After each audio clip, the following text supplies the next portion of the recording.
দেশ জুড়ে বইছে নির্বাচনে জোর হাওয়া। 12ই ফেব্রুয়ারি হবে ত্রয়োদশ জাতীয় সংসদ নির্বাচনের ভোট গ্রহণ। এ নিয়ে কি ভাবছেন সাধারণ মানুষ থেকে শুরু করে আগামী জনপ্রতিনিধিরা, সে কথা জানাতে ডিবিসি নিউজের ইলেকশন এক্সপ্রেস ছুটে যাচ্ছে সব সংসদীয় আসনে। এখন রয়েছে সংসদীয় আসন 190, ঢাকা 17।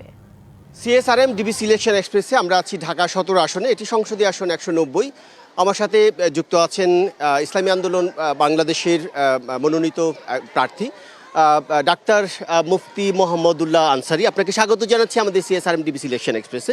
তো আপনি ডাক্তারি পেশায় ছিলেন, মানুষের চিকিৎসা সেবায় নিয়োজিত ছিলেন, আপনি শিক্ষকতাও নিয়োজিত আছেন, এখন রাজনীতির মাঠে চষে বেড়াচ্ছেন, বিশেষ করে ভোটের প্রচারণায়। কেমন দেখছেন আপনি প্রচারণা? ধন্যবাদ আপনাকে। এর সাথে সাথে প্রিয় দেশের এবং দেশের বাইরের সকল প্রবাসী এবং দেশীয় সকল শ্রোতা এবং দর্শকদের ধন্যবাদ এবং মোবারকবাদ জানিয়ে আমি আলোচনা শুরু করছি। আসলে 2024-এর জুলাই আগস্টের পর থেকে মানুষের যে আত্মতৃপ্তি এবং আত্মপ্রকাশ হয়েছে নির্বাচনের মাঠে, এটা আমরা বুঝতে পারতেছি। খুব উৎসবমুখী আমরা নির্বাচনী প্রচারণা দেখতে পারতেছি এবং বাকস্বাধীনতা অনেক বেড়ে গিয়েছে। তারা কথা বলতে পারতেছে, কথা বলার সুযোগ আছে। আগে দীর্ঘ 17 বছর পর্যন্ত এই বাকস্বাধীনতাটা ছিল না।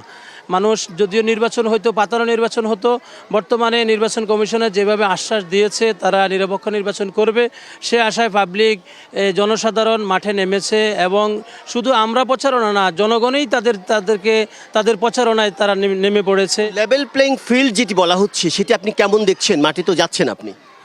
আপাতত লেভেল প্লেইং ফিল্ড আমরা কিছুটা আশ করতেছি, কিছুটা পরিবর্তন মাঝে মধ্যে দেখা যাচ্ছে। তবে আমি আশা করতেছি নির্বাচনের আগ মুহূর্তে 2024-এর জুলাই আগস্টের আন্দোলনের সময় যে পুলিশের যে অস্ত্রগুলো ছিনতাই হয়েছে, এই অস্ত্রগুলো উদ্ধার না হওয়া পর্যন্ত লেভেল ফিল্ড ফিলিং এটা আমরা আশা করতে পারি না। এরপরও যদি প্রশাসন পরিপূর্ণভাবে এটা ভূমিকা রাখেন তাহলে সে নিরপেক্ষ ভূমিকা রাখতে পারবে। আমরা দেখছি যে আপনার এই আসনে একটি শক্ত প্রতিদ্বন্দ্বী দুজন প্রার্থী আপনার বিপক্ষে কাজ করছে। তো যদি বিএনপি বলি, জামায়াত বলি, সেই ক্ষেত্রে যে ত্রিমুখে একটা লড়াইয়ের আভাস সেখানে মিলছে, সেই হিসাবে আপনি কতটা আশাবাদী আপনার এই আসনে? আসলে শক্ত প্রতিদ্বন্দ্বী বলতে আমি কাউকে শক্ত মনে করি না। এটা আমরা প্রতিযোগিতায় নামছি। বিএনপির যিনি চেয়ারম্যান তারেক রহমান, এর চেয়েও কোটি কোটি গুণ হেভিয়েট প্রার্থী হলেন, হেভিয়েট নেতা হলেন আমাদের মোহতারাম পীর সাহেব হুজুর চরমনাই। উনিও যদি আসনে থাকতেন অন্যদের কাছে একটু ভিন্ন মত লাগতো। তো আমরা আমাদের নেতাকেই হেভিয়েট মনে করি, শক্ত মনে করি। বাকি এর চেয়ে আমার প্রতিযোগিতায় যারা আসছেন তারা আসলে ভোটের মাঠে আমরাও অনেক বড় দল, 258টা আসনে আমরা প্রার্থী দিয়েছি, আমরা অনেক বড় দল। সেই হিসাবে আমরা জনগণের কাছে যে যাওয়ার পরে আমরা যে আশা প্রত্যাশা পাচ্ছি, আশা করি ইনশাল্লাহ আমরা তাদের সাথে প্রতিযোগিতা করে জনগণ যদি আমাদেরকে রায় দেয় আমরা বিজয় হতে পারবো ইনশাল্লাহ। আমরা দেখছি ঢাকা 17, এখানে বাড়িধারা, বনানী, গুলশানের মতো যেমন ভিআইপি জায়গা রয়েছে, কূটনৈতিক এলাকা রয়েছে, ভিআইপি মানুষ রয়েছে, ঠিক এখানে যে করাইল বস্তি একটা বিশাল শ্রমজীবী মানুষ বাস করে। আপনি কাদেরকে টার্গেট করে কাজ করছেন? আসলে যদিও এই এলাকাটা ভিআইপি এলাকাটা জনগণ বলে বা সাংবাদিকরা আপনারা বলে থাকেন, আমি মনে করি এই এলাকাটা ভিআইপি না। কারণ এই এলাকায় বিশাল একটা জনগোষ্ঠী, এখানে সাততলা বস্তি, টিএনটি বস্তি, কড়াইল বস্তি, এর পাশে আছে 3 নম্বর বস্তি, এই ধামালকোট বস্তি, এই বিআরপি বস্তি। এগুলা দিনমজুর, অসহায়, দরিদ্র কিছু মানুষ এখানে বসবাস করে। সংখ্যা ভিআইপির চেয়ে নিম্ন আয়ের মধ্যবিত্ত লোকগুলো অনেক বেশি। তাদের জন্য কি পরিকল্পনা নিম্ন আয়ের মানুষগুলো আপনাদের কাছে? আসলে আমি তো ইসলামী আন্দোলনের মনোনীত প্রার্থী। ইসলামী আন্দোলনের এবং ইসলামের কিছু মূলনীতি আছে, মূলধারা আছে।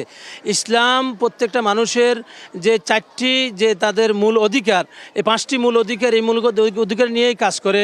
অন্ন, বস্ত্র, বাসস্থান, শিক্ষা, স্বাস্থ্য, চিকিৎসা, এই বিষয়গুলো আমরা যেহেতু ইসলামের মূল মানবিক অধিকার বলছেন যে শ্রমজীবী মানুষের মৌলিক যে চাহিদাটা সেটি পূরণে আপনারা কাজ করবেন। আমি যদি জানতে চাই আপনারা সুশাসন প্রতিষ্ঠা এবং পরিবর্তনের জন্য কাজ করছেন, সেটা কিভাবে সম্ভব মনে করছেন? অবশ্যই ইসলাম আসলে সর্বক্ষেত্রে সুশাসন প্রতিষ্ঠিত হবে।